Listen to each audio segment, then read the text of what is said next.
The last thing I remembered was the screech of tires and the blinding headlights cutting through the rain. Then nothing. Just darkness, followed by a warmth that felt like sinking into a familiar dream. When I opened my eyes, I wasn't in a hospital bed. I was lying on silk sheets in a bedroom that looked like it belonged in a historical fantasy novel. High ceilings adorned with crystal chandeliers, floor-to-ceiling windows draped in burgundy velvet, and furniture that screamed old money and aristocratic taste. My head throbbed as I sat up, my hands instinctively going to my temples. That's when I noticed them, my hands. They were elegant, with long fingers and pale skin that definitely wasn't mine. My calloused, work-worn hands from years of office work and late-night typing had been replaced by hands that had never seen a day of manual labor. "What the hell?" I whispered, and even my voice sounded different, more refined. I stumbled out of bed and caught my reflection in the full-length mirror across the room. The face staring back at me wasn't mine. Gone were my average features and perpetually tired eyes. Instead, I saw a young man with striking beauty silver blonde hair that fell in soft waves to his shoulders. Sharp cheekbones, full lips, and eyes the color of amethyst. I was beautiful in an almost ethereal way that made me uncomfortable. Then it hit me like a freight train, this face, this room. The name that suddenly surfaced in my consciousness, Lucian Whitmore. I had read a web novel months ago. It's one of those dark fantasy romances I'd picked up during a particularly boring weekend. The Tyrant's Redemption had been its name. In Lucian Whitmore. Lucian Whitmore was the villain's husband. The cold, manipulative beauty who married the Duke Cassian Blackthorne for power, only to betray him at every turn. In the original story, Lucian's schemes eventually led to Cassian's descent into complete tyranny. And both met tragic ends, Cassian executed by the hero, and Lucian dying alone and despised.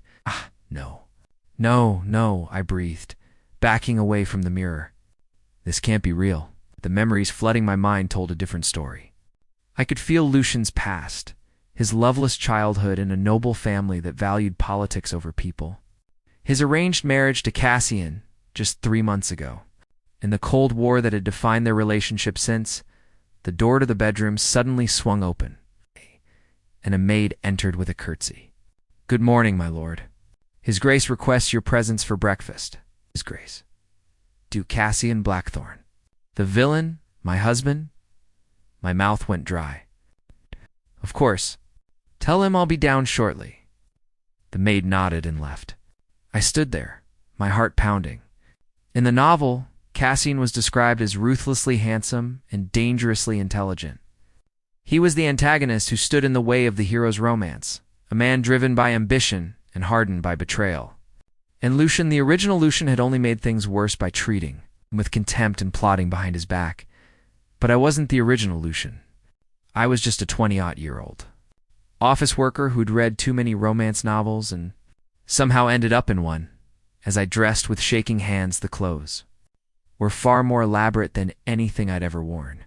All buttons and layers of thought crystallized in my mind. I knew how this story ended.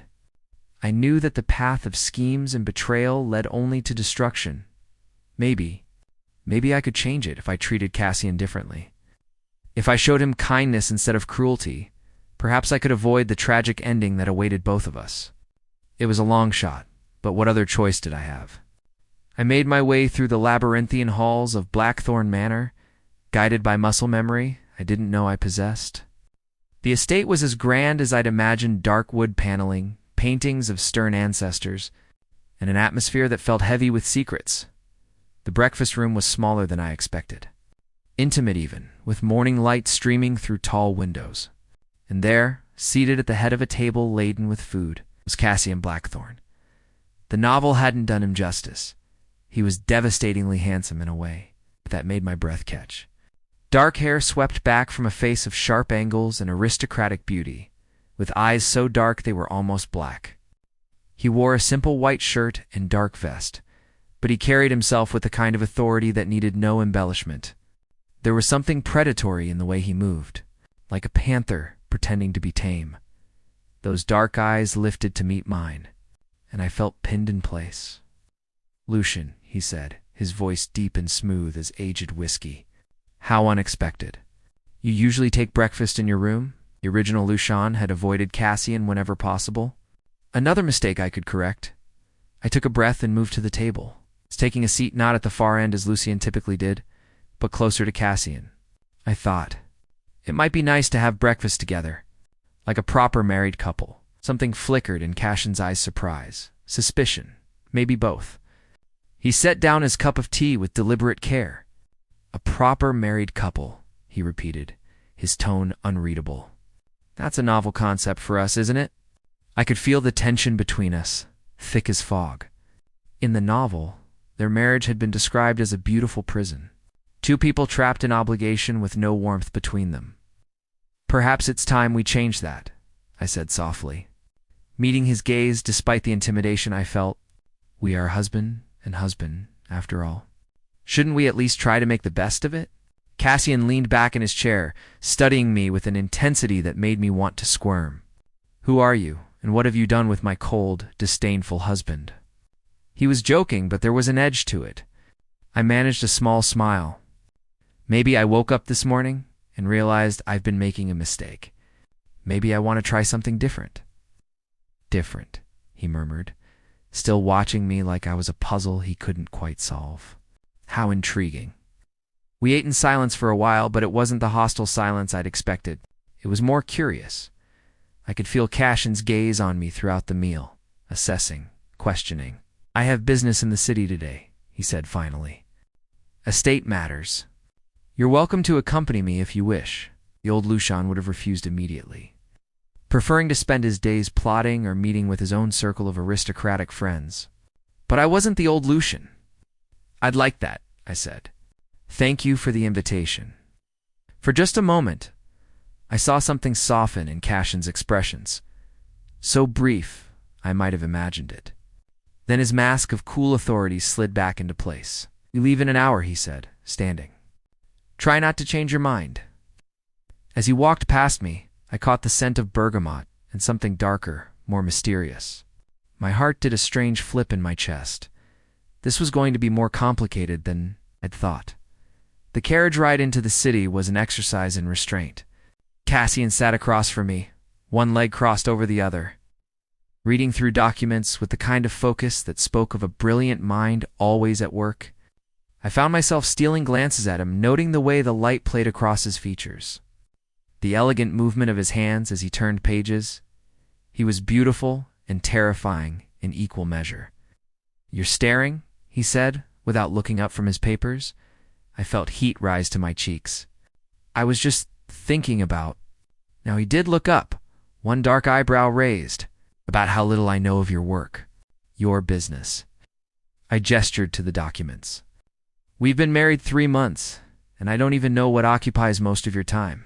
Cassian's expression shifted subtly. You never asked before. I'm asking now. He studied me for a long moment, then set the papers aside. I manage the Blackthorne estate holdings, which are extensive as well as investments in shipping, trade, and several manufacturing ventures. I also serve on the Royal Council, though my relationship with the Crown is complicated. I knew from the novel that Cassian's power threatened the king, which was part of what would eventually lead to his downfall. The hero of the story was the king's champion, and their conflict was inevitable. It sounds like a lot of responsibility, I said honestly. Do you enjoy it? Something flickered across his face, surprise again, as if my question had caught him off guard. Enjoy its duty. Enjoyment doesn't enter into it. That sounds lonely. The words slipped out before I could stop them, and I immediately worried I'd overstepped. But Cassian didn't look angry. He looked thoughtful. Loneliness is the price of power, he said quietly, something I accepted long ago. The sadness in his voice tugged at something in my chest. In the novel, Cassian had been painted as ambitious and cold, but sitting across from him now, I saw someone else. Someone who'd built walls so high he'd forgotten what it was like to let someone in. I leaned forward slightly.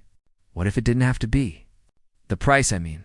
What if you could have both power and companionship?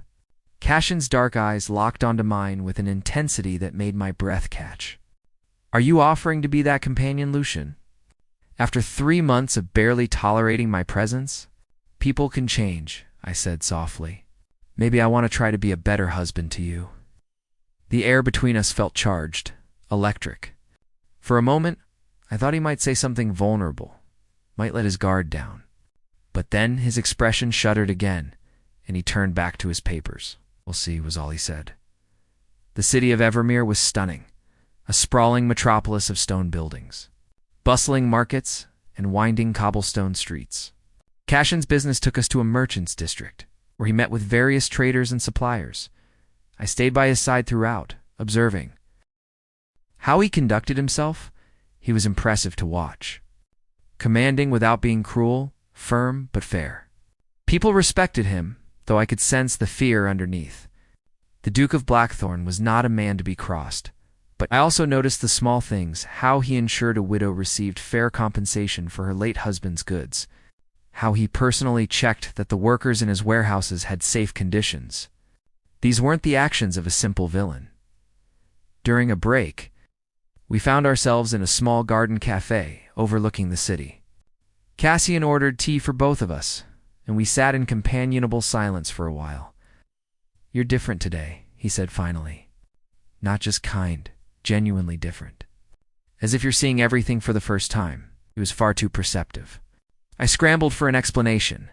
Maybe I am, in a way. Seeing things from a new perspective? And what do you see? You, I thought. I see you.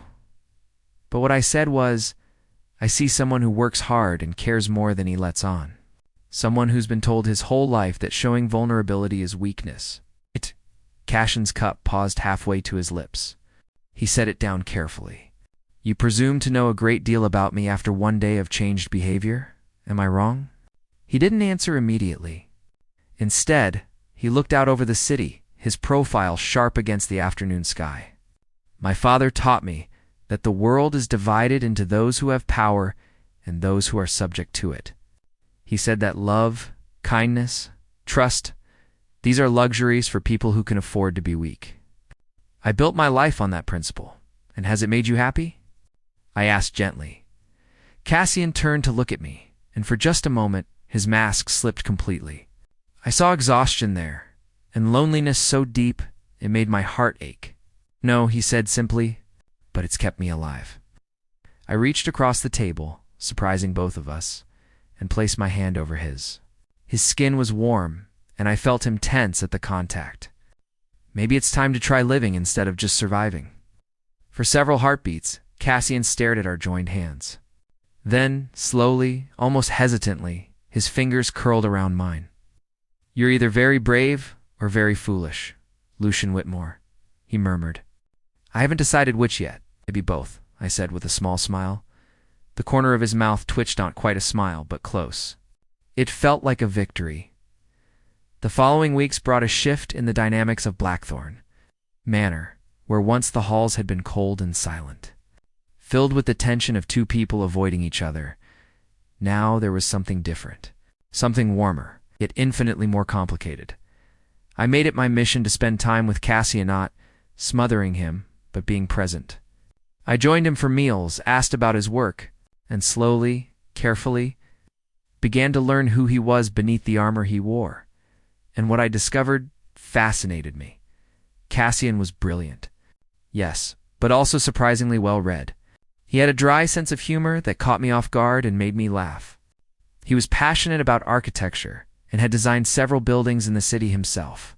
He played piano beautifully, though he only did so late at night when he thought no one was listening. I fell into the habit of finding him in his study after dinner, where we'd talk about everything and nothing books, politics, philosophy, memories from childhood. He was gradually opening up to me. Like a flower finally receiving sunlight after a long winter. But it wasn't just Cassian who was changing. I was too. I caught myself thinking about him at odd moments during the day. The way his eyes lit up when discussing something he cared about. The rare, genuine smiles that transformed his entire face. The gentle way he handled his horse or played with the estate dogs when he thought no one was watching. He wasn't a villain. He was a man who'd been shaped by cruelty and taught to hide his heart. And I was falling for him, not the character from a novel, but the real person I was coming to know. One evening, about a month after my awakening in this world, I found Cassian in the music room. It was late, and most of the household had retired.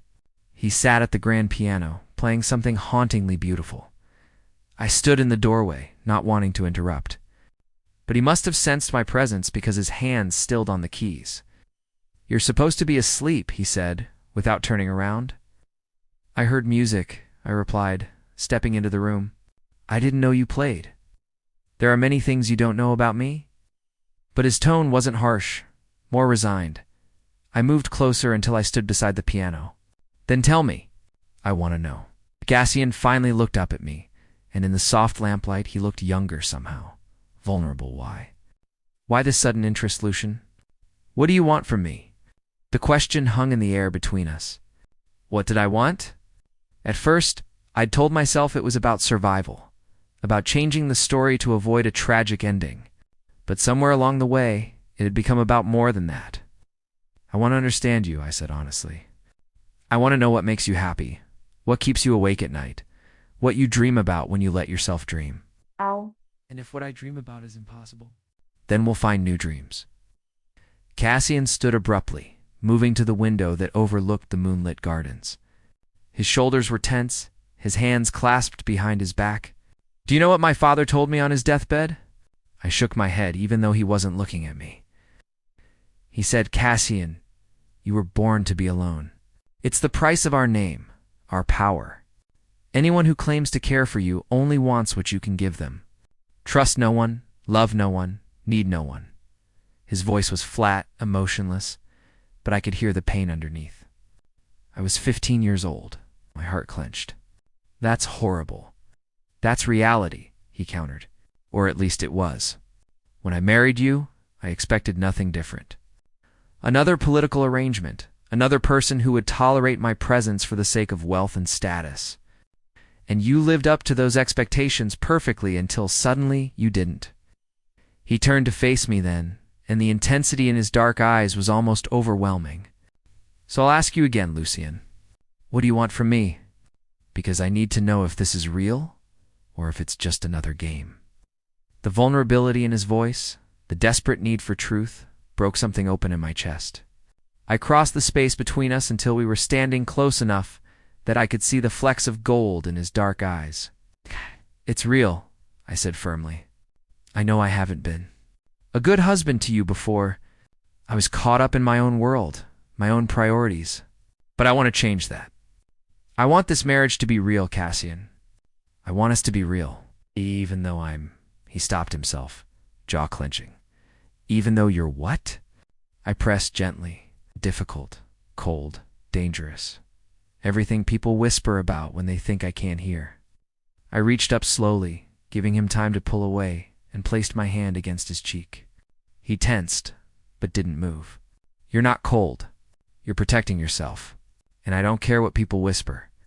I care about the man who designs buildings for orphanages, who plays piano in the middle of the night, who makes sure his workers are treated fairly even when it costs him." Cassian's eyes closed, and he leaned almost imperceptibly into my touch. "You're going to ruin me," he whispered. "You're going to make me want things I've spent my whole life learning not to need." "Good," I whispered back. "Because you're doing the same to me." His eyes opened, and the look in them stole my breath. Hunger, hope, fear all swirling together. Then, so slowly I might have imagined it, he lifted his hand to cover mine where it rested against his cheek. "If this is a game, Lucian," he said softly, "if you're playing with me, it will destroy us both. Because I don't think I can survive falling for you only to discover it was all an act." "Then fall," I said, my heart pounding so hard I was sure he could hear it. "Because I'm already falling and I don't want to do it alone." For a moment, the world seemed to hold its breath. Then Cassian closed the distance between us, his hand moving to the back of my neck, and kissed me. It was nothing like I expected. Not aggressive or demanding, but almost reverent. Like he was handling something precious and fragile. His lips were soft against mine, questioning, and I answered by pressing closer, my hands moving to grip his shirt. The kiss deepened, becoming more urgent. Years of loneliness and need poured into it from both sides. When we finally broke apart, both breathing hard, Cassian rested his forehead against mine. "I'm terrified," he admitted, his voice raw. "Me too," I confessed. "Stay with me tonight," he said. Just stay. Let me hold you. Let me believe this is real." "I'm not going anywhere," I promised, and I meant it. The next few weeks were like living in a dream. Cassian and I grew closer in ways that felt natural and right. We would spend our mornings together over breakfast, discussing plans for the day. Our evenings were reserved for each other, sometimes talking in his study, sometimes walking through the gardens, sometimes just existing in comfortable silence. He began to smile more, the harsh lines around his eyes softening. I caught servants whispering about the change in their master, how he seemed lighter somehow, happier, and physically, things progressed slowly but intensely. Kisses in quiet corners of the manor, his hand finding mine under the dinner table, falling asleep in each other's arms, just holding each other. Every touch felt electric, charged with the building tension between us. We were both learning to trust, to be vulnerable. It was terrifying and exhilarating in equal measure, but I should have known the peace couldn't last. It started with a letter delivered by royal courier.